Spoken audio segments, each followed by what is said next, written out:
Welcome back, welcome back. We are here again. The time is upon us again. The light is upon us again.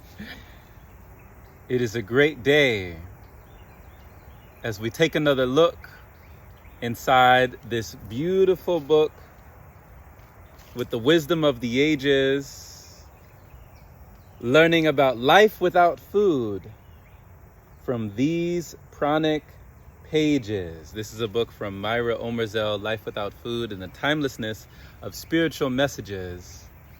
And welcome back. This is Jerome Shaw, host of the Open Palm Podcast, motivator, meditator. And I love these sessions, feeling more and more progression, This is really becoming part of my purpose and profession, if I must make a confession. So let's get into the expression of the energy. And before we say this, any more books you want to take a look on the playlist, you can check that out. And the playlist, of course, is called the Pranic Pages. Magdalena Gornick, the apparent Slovene Breatharian from the 19th century. Devotion to the divine opens up cosmic telepathy and a suffering ecstasy. Magdalena Gornick, who lived from 1835 to 1896, known as Lenka, is also called the Forgotten Ecstatic from the village of Gora. Through her devotion, she received special gifts, but it seems that she did not know how best to use those gifts for neither herself or others. She was born to pious parents of peasant stock on the 19th, some alliteration right there for you. Pious parents of peasant stock on the 19th of July, 1835 in Gora, near Sodrasica in the Dolensko region. She was a third child. The parish priest taught her to read and write, and later she taught these skills to girls. She experienced her first special state of consciousness, or first spontaneous shamanic initiation.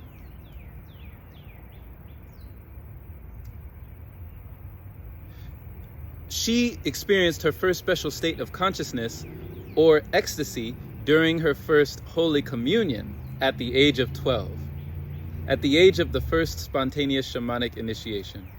When this happens, it changes people forever and gifts them with special spiritual gifts or abilities, provided, of course, that their consciousness is mature for that and their devotion great enough. It is said that Magdalena lost all her strength during that experience, and she could hardly make it to the communion table. Dizziness attests to expanded consciousness. Published texts and reports about her experiences say that special abilities opened up within her, thanks to her openness to the divine. But these abilities were unfortunately somehow intertwined with religious fanaticism, which blurred pure thought and made her powerless. Using true gifts of Breatharianism, she would be able to restore her balance and recover. But her religious sense insisted that she must renew Christ's suffering in her mind, instead of renewing joy and harmony within herself and her surroundings. Her consciousness was broad enough for the creation of miracles, but we can manifest or actualize only that which is shaped in our mind like a matrix. When she was a young girl, she was once weeding a field when she met an unknown woman, the Mother of God. At least she claimed so. The woman demanded that she should give everything she had to Jesus and love him unconditionally. The unknown woman, who supposedly telepathically read her thoughts, told her to have no doubt that this was Mother Mary standing in front of her. Mary also told her that God created everything with a mighty word, that is, with the thought, with the inner sound. At the age of 12, in 1847, Magdalena fell ill, and doctors were unable to help her. When asked the location of her pain, she pointed to her stomach. After falling ill, she could no longer eat. Perhaps only a nibble of bread and water, said witnesses. Testimonies explain that the following year, when she was lying ill in the garden, she again saw the beautiful lady. Magdalena wrote that she crawled back to the house due to severe pain, but fainted in the hall. When she regained consciousness, the pain disappeared, and once more she saw a woman with a pale and mournful face standing at the threshold. The woman wanted to know why the girl was so sad. Magdalena answered because she was ill and hungry. The woman, Mary, then told her to humbly accept suffering whenever it appears. Acceptance means that we are not lost in sensual chaos. In this way, we retain the energy we would otherwise squander on emotional unrest. The woman advised her to have a firm faith in God, who will give her everything she needed. In addition, the woman told her that from then on, she would receive food for herself from God, and she would no longer suffer from hunger and thirst. This means that channeling the necessary life energy could unfold. She saw these new possibilities, these new abilities, which were being restored within her in her own way. In her own symbolism, God will give her everything. The unknown woman from the field also told her what would happen to the earth in the future. Following which she rose into the air, and Magdalena's visions disappeared. This is how the archived reports describe the event. During the presence of the Divine Mother's essence, Magdalena's pain ceased. And this indicated a state of expanded consciousness, a state of being in the presence of the divine, as the folk tradition would put it. It attests to the presence of beneficial high-frequency waves from higher planes of consciousness. When the vision stopped, the pain came back, leading her to numerous ecstatic states over the following years, to a state of trance and cosmic telepathic communication, to communication with angels, saints, and other cosmic or divine entities. If we use her own symbolism, stigmata, the marks of Jesus, appeared on her body. She was said to have slipped into ecstasy for the first time in the summer of 1848. Her family was, of course, afraid when they saw her suffering in this state. They thought she was having epileptic fits. Only the local priest recognized a state of ecstasy, which she later experienced for 47 years until her death.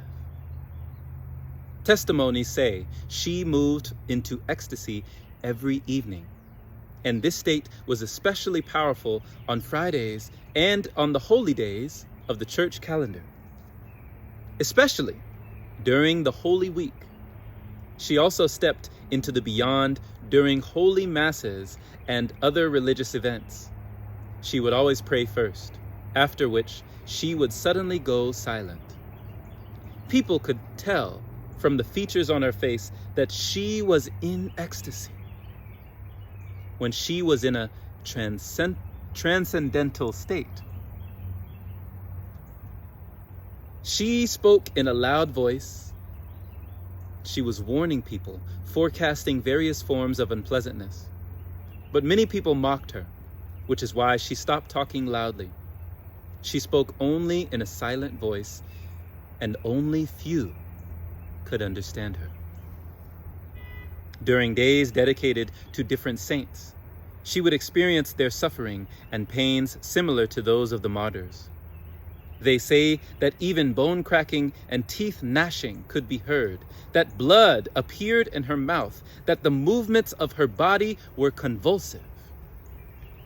Later, when stigmata, marks of Jesus' suffering, appeared, wounds opened up all over her body. She could no longer walk and had to be brought to church by her family members and others. Painful compassion and an unknown food for strength and survival in the form of colorful grains. When in a state of ecstasy, she would ask questions and gesture with her hands to indicate that she was doing something. For example, drinking holy blood from a chalice. When in a state of trance, she understood foreign languages, but answered in Slovene, which, when questions were put to her in a foreign language. But this piece of information is questionable because when raised to higher levels of consciousness, everyone will telepathically understand what is happening in others, what they are thinking. She often said that she came to know important things, but she was forbidden to tell anyone about them. When in ecstasy, she began to receive miraculous food, snowy white nutritious grains, which could be seen by those who were present. Sounds like the manna that falls from heaven. Powerless, she would usually lie in an ecstatic state on her bed, but then she would all of a sudden open her mouth. Upon receiving the grain, she would close her mouth firmly again. Her mouth could not be opened, for she gained immense power when in rapture.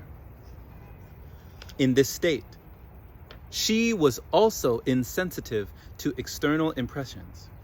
She claimed that the Divine Mother gave her the white grain. This is, of course, what every devout believer will claim. If we are convinced that we need food in order to survive, we will simply invent it somehow, whatever our preference. But the divine source, cosmic intelligence, the all-present life energy can feed us even without tangible, visible morsels or grains. During her reoccurring ecstasies, Magdalena experienced an ever greater pain. The wounds would appear on her hands and feet during her Friday raptures. The worst was during Holy Week, when she was said to experience Jesus' way of the cross, feeling his suffering and pain. Today, we would say she was synesthetically sensitive, having a considerable degree of empathy. And if you've ever heard of synesthesia, from what I understand about synesthesia, there's people that can smell colors or they can see sounds, They're like synesthesia. It's synthesizing different modes or different senses and blending them together. Could you imagine being able to smell color or see sound or taste, something that your eyes can see, your tongue can taste, or something that your nose can smell, your ears can hear. It's amazing.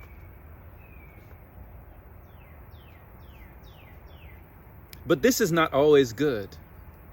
It is a flaw. Healers do need great sensitivity, but they need to learn to control their feelings. Otherwise, these feelings can destroy them. This is what every healer, every shaman who has passed this level on their path of development knows. Otherwise, sensitivity would ruin them. Siberian shamans symbolically tie a scarf over their third eye on their forehead after a healing session in order not to constantly see and feel what is happening inside people, in order to be able to live their own lives. I constantly warn practitioners of cosmic resonance to immediately stop this kind of resonance when they suddenly start feeling other people's pain within their own body. It is good to know where people have pain, but if we fall into their pain, we are unable to help them. Instead, we will become ill ourselves. All of this happens according to the laws of resonance, the laws of co-oscillation. We live, we have, we attract that which we are in tune with. Our mind leads us, directing the content of our lives, be it suffering or joy. To be joyful is not a sin. It is the human's fundamental right and goal. Joy is love, including love towards oneself.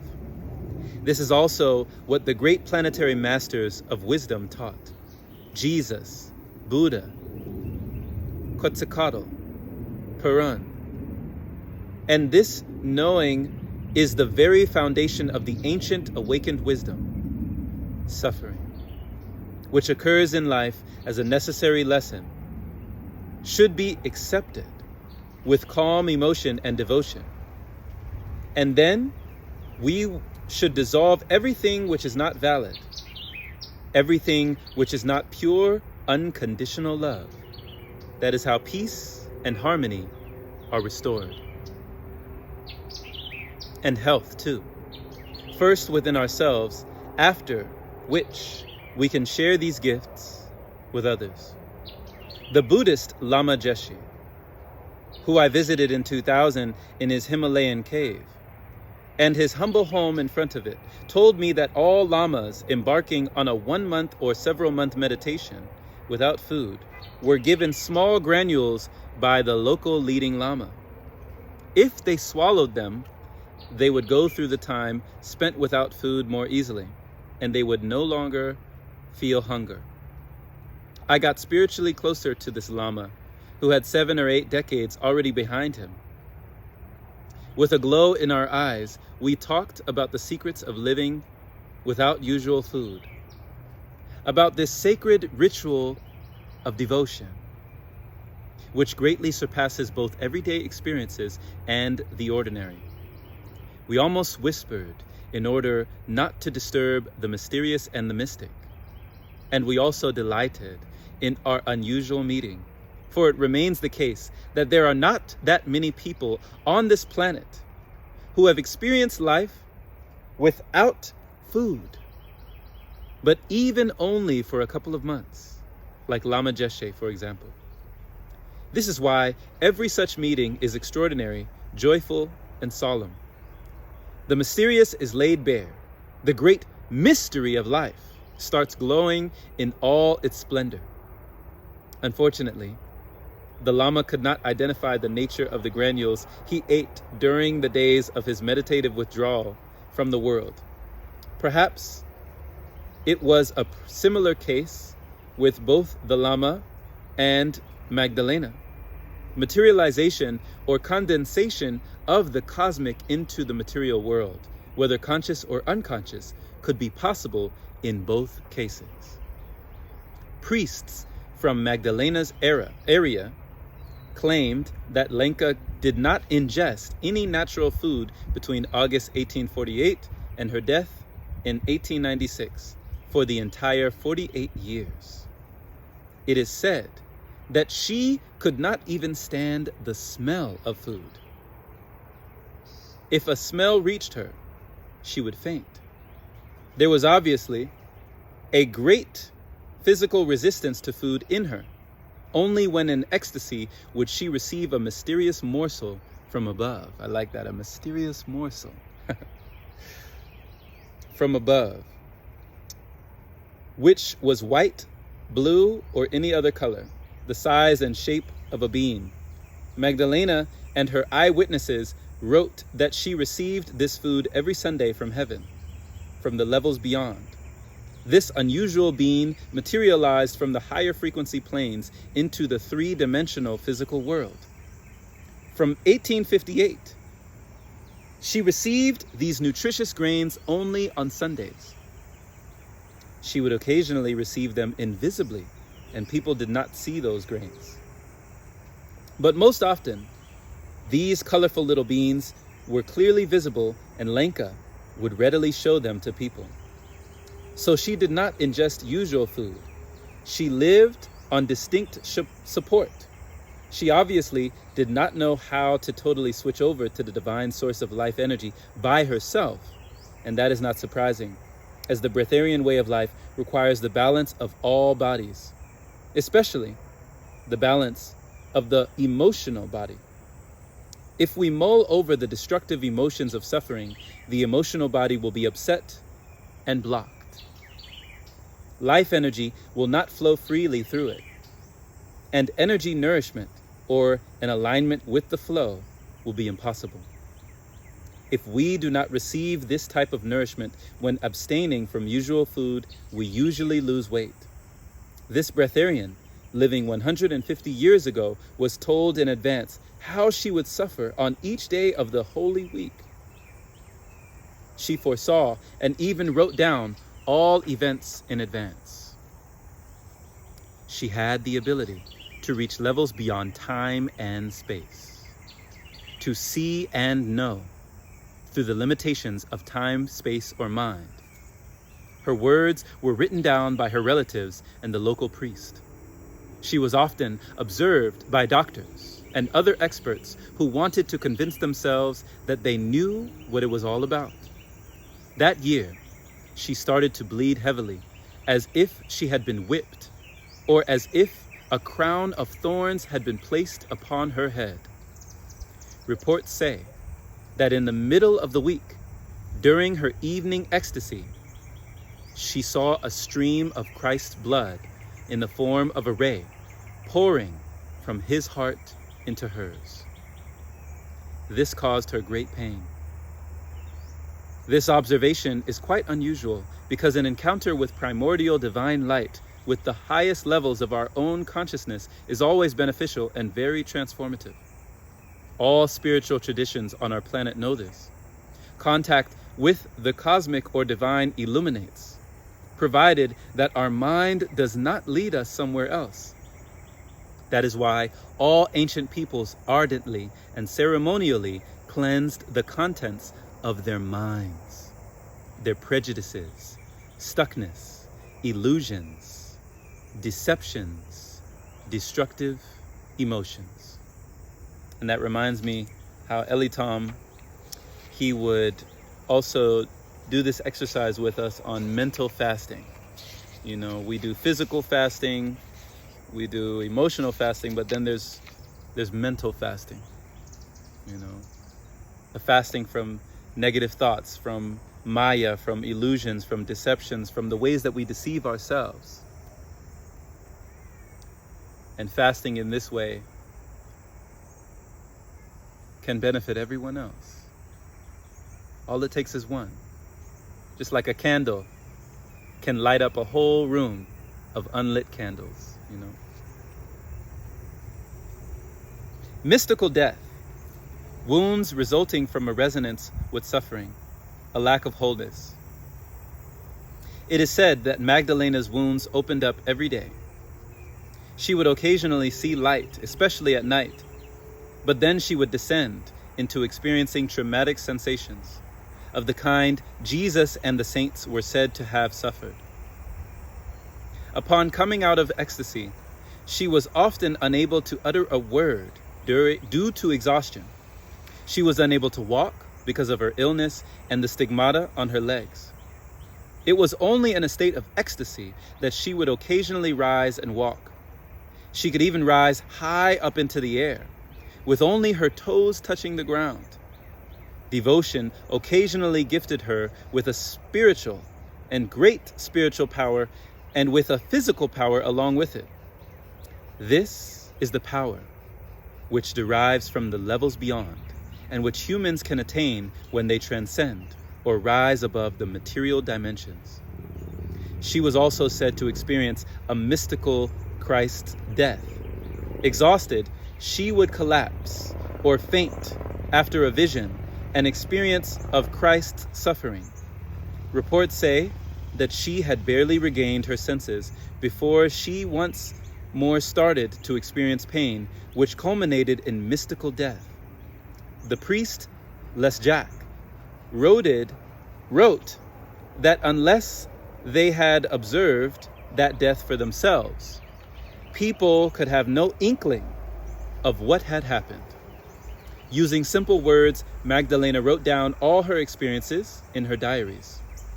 They say that when she lay as if dead, she would suddenly rise, renewed, looking at the sky as she floated in the air. So mystical abilities, we talk about teleportation, telecommunication, and levitation. It's interesting, the abilities that are given when we raise our vibration. Mystical death is a total transition to the transcendental levels beyond. It cannot be perceived in the material world. It can only be experienced. Humans die within themselves. They rise above the physical self to the levels of spirit, to the higher levels of multi-dimensional consciousness, and they meet all the contents or abilities of spirit, of soul, which gives shape, which create and reflect the physical world. Only the slightest impulse of consciousness, or merely a thought of the mind, and the non-material is immediately manifested in the material world. This is what my self-experience of yogic levitation taught me. There we go, yogic levitation. On top of that, people receive exceptional physical, spiritual, and mystical powers, which they are not aware of in the usual state of consciousness, mind and body. Levels beyond are perceived beyond time and beyond the dimensions of space. A mystical death is a state of wholeness, a state of the connectedness of all the levels of being and reality, an ecstasy of merging with the source, with the divine. This is how we feel the sky on earth, or heaven, to put it in the language of religious people. Besides love, there was always forgiveness in Lenka's heart. That is why she constantly asked all her friends and enemies for mercy, following which she would once again collapse into bed like a corpse, says witnesses. Her breathing was slight, barely perceptible. Reports say that with mystical death, she felt herself moving into the heavens, and the time spent there passed by like a brief moment. Stories and fairy tales from different cultures use metaphors of timelessness to color such encounters with these levels. The current moment is described as eternity, and eternity in brief moments. Rising onto or expanding into the levels beyond means to experience timelessness and spacelessness. The woman came back with slight movements of her hands. She was unable to say anything for at least half an hour afterwards. She was carried to church, and she moved into a trance again as soon as she had passed the holy threshold. She jumped from the back of the servant who was carrying her to the holy temple and hopped to different places in the church, bowing. She usually gained new power at all religious events. Spirit invigorates, especially transcendental spirit. Faith, too. But religious distortions of the great truths of existence destroy the abilities of spirit and body. During her ecstasies, this girl from the village of Gora saw angels, Mary, Jesus, saints, the holy chalice, her religious symbols. Consciousness has a miraculous ability in visions. It will portray whatever we want whatever we know, and what we live, what we accept most easily.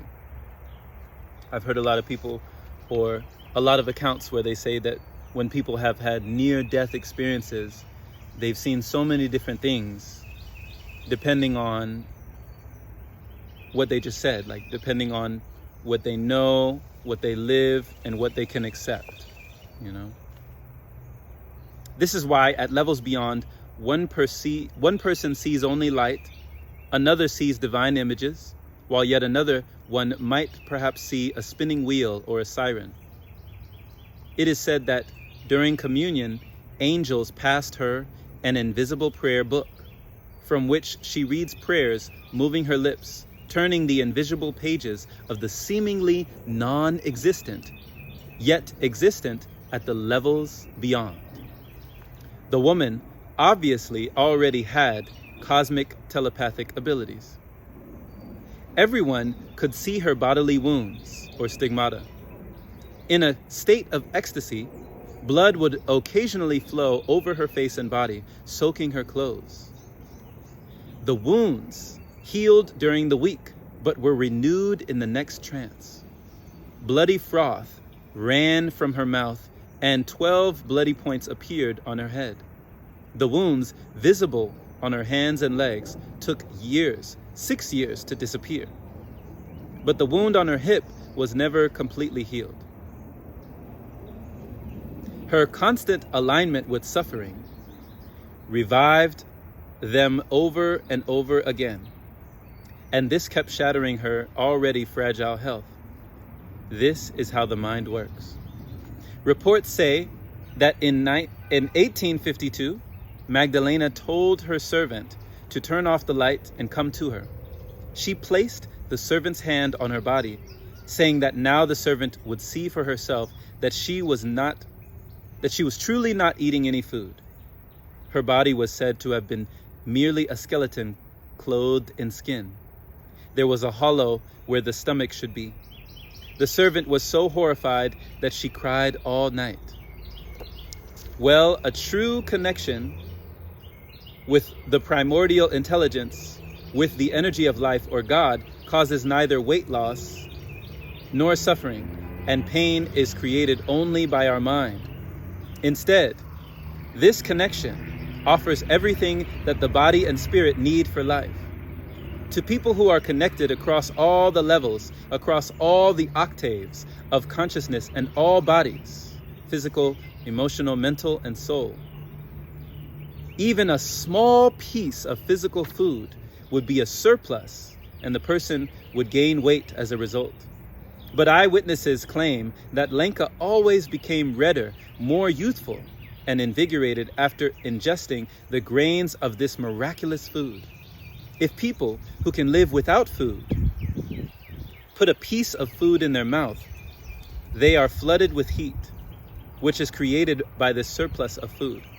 However, they can receive physical and spiritual power, including perfect health, only if they are truly connected to the source. But Lenka's illness remained. She obviously did not receive any healing spiritual and energy powers during her ecstasies.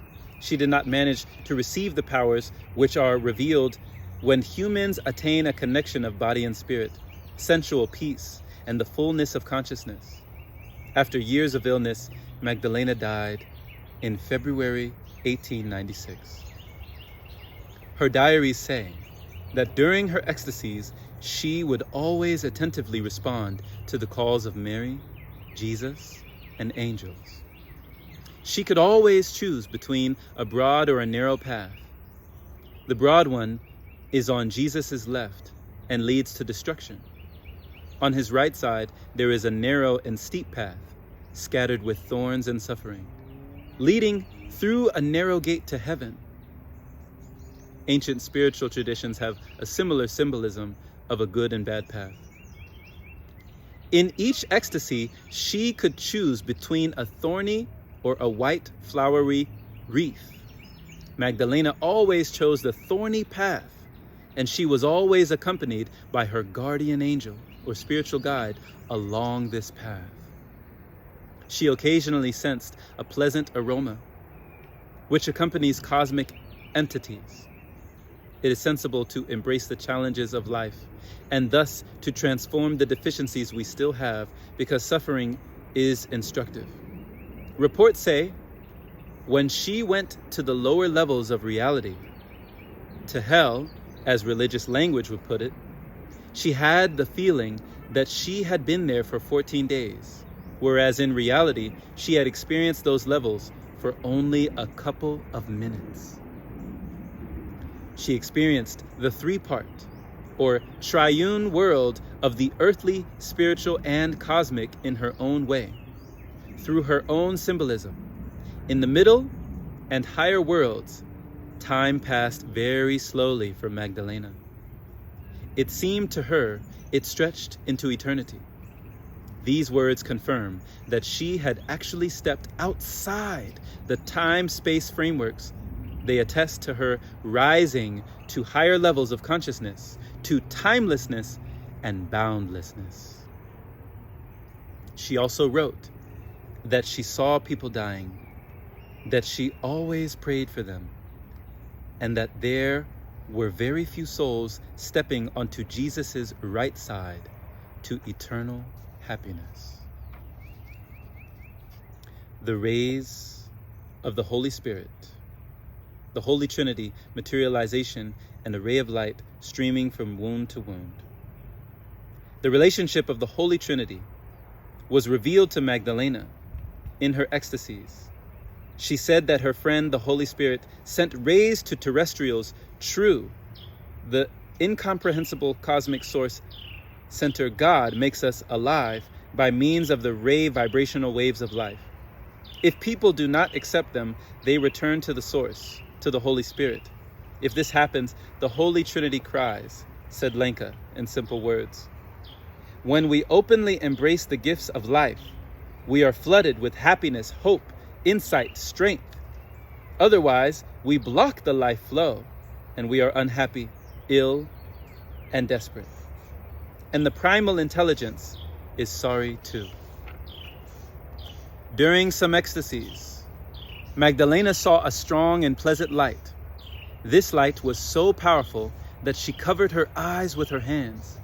She saw celestial folks in beautiful white clothes, wearing wonderfully aromatic flower wreaths on their heads. We see what we expect or want to see, for the images are created in our mind, which holds on to the known, to our wishes and expectations. The time spent in heaven seemed very brief to her. She thought she had been there only a couple of minutes, but her ecstasy, her journey to the higher levels of consciousness, actually lasted several hours. We perceive the levels of consciousness beyond the three-dimensional physical reality as the boundless eternity of a moment. In her ecstasies, during which she experienced Jesus' thorny crown on her head or the bloody cross in her hands, she often received a flash of light coming from Jesus' wounds, streaming into her own wounds. This caused her great pain and exhaustion. Blood poured over her, sticking to her hair.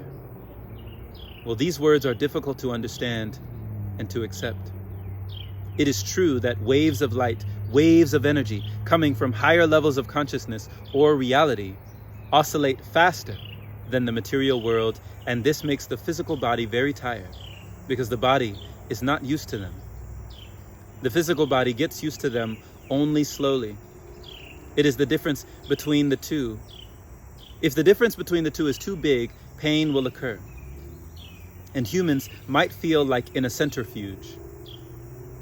The broader the human's awareness is, the deeper or higher humans can reach into the multidimensional consciousness, the easier it will be for them to negotiate these obvious differences. This is why only spiritually extremely broad healers and sages are able to channel high-frequency primordial energies with ease. These energies will not make them tired, but will instead give them power. But it seems that this did not go so easily in the case of our Lenka. After 1858, her suffering was said to have lessened, but she nevertheless spent many hours, even days, in ecstasy, experiencing, for example, the time Jesus spent in the Garden of Gethsemane at the Mountain of Olives, where he sweated blood. Her empathy was so strong that she came back from her ecstasies covered in sweat, and she even shivered with cold while experiencing how Jesus was thrown into the Cedron Brook. Whereas upon Jesus' death on the cross, she experienced the earthquake and darkness and mystical death. Reports say that on Easter morning, which celebrates resurrection, she came back from ecstasy completely fresh and reborn. Her power was particularly strong when she moved to the heavens. During her ecstasies, she was able to kneel and stand, despite her weak body, which is of course miraculous, especially because she could spend up to 14 days in a state of ecstasy. I am very much familiar with this state. Despite being tired from working between 12 to 20 hours a day, I am flooded with strength that is beyond mere physical strength, which invigorates me and starts performing miracles every time I start channeling life energy for people, performing cosmic surgery or playing music. Beyond thought and body, I can work without a break, even though I feel that my body is tired.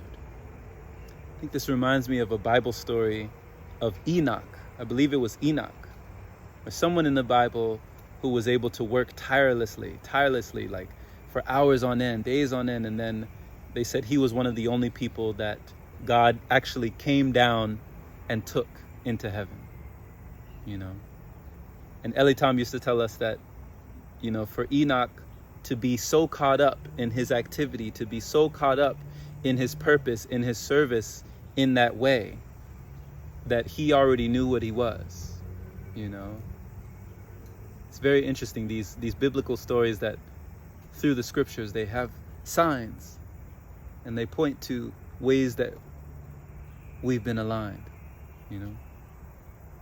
to allow that light within you to shine. Yet all of this is in fact not at all miraculous. These abilities are part of our dormant abilities, which are unfortunately all too rarely revealed. In the future, they will certainly be a great challenge and a goal of our spiritual journeys. Within transcendental consciousness, Magdalena received teachings and messages from heavenly or cosmic entities in the religious language of saints and angels. They gave her texts for that day and brought her the miraculous food in the form of grains. This devoted woman occasionally struggled with the temptations and trials sent to her by evil spirits, in her opinion. But Magdalena's compassionate love was so great that she always fervently prayed for her enemies and for others, so that they might experience divinity. When asked why exactly she suffered so much, she answered that God had given her this task upon her conception. In ecstasies, she was often presented with a small, luminous cross from behind a pious image of Jesus with a thorny crown, and this was when a rasping sound was heard. The little cross was said to safeguard her, like a talisman or reminder, against the power of dark forces, especially at night. She was obviously familiar with materialization. Materialization from higher levels occurred at several moments in her life. Her consciousness was close to wholeness, to the all-connectedness of all the 9 levels, all the 9 dimensions of consciousness, as folk tradition would put it, but her religious fervor unfortunately led her to repeatedly experience suffering instead of creating harmony, health, and abundance of happiness. The Christian religion is unfortunately the only one among planetary beliefs to glorify and even nurture suffering and guilt. This is why Magdalena's life experience can be seen as a person owning a top-of-the-range car who does not know how to drive it. And so this person walks on foot alongside the car or is even pushing it along and suffering all the while. Belief, in the sense of devotion to the primordial essence, connects, whereas religion can unfortunately be limiting. With prejudice and delusion, we willingly or unknowingly destroy what we could have created with the abilities we have attained, depending on our levels of spiritual growth. Mastery of the mind is the tool which grounds or incarnates what we think, the content of our mind. We feed, nurture, and actualize those areas to which our attention, which is itself energy, is directed. Magdalena died on the 23rd of February, 1896, in her home village of Gora, where she is buried. And we'll go ahead and we'll take a breath right there. I trust that you were blessed right there. Thank you for enjoying this reading as we are proceeding.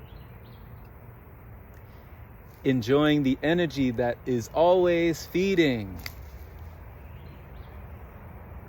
Reading Wisdom of the Ages from today's modern sages. This is Jerome Shaw, and we'll see you next time on the Pranic Pages.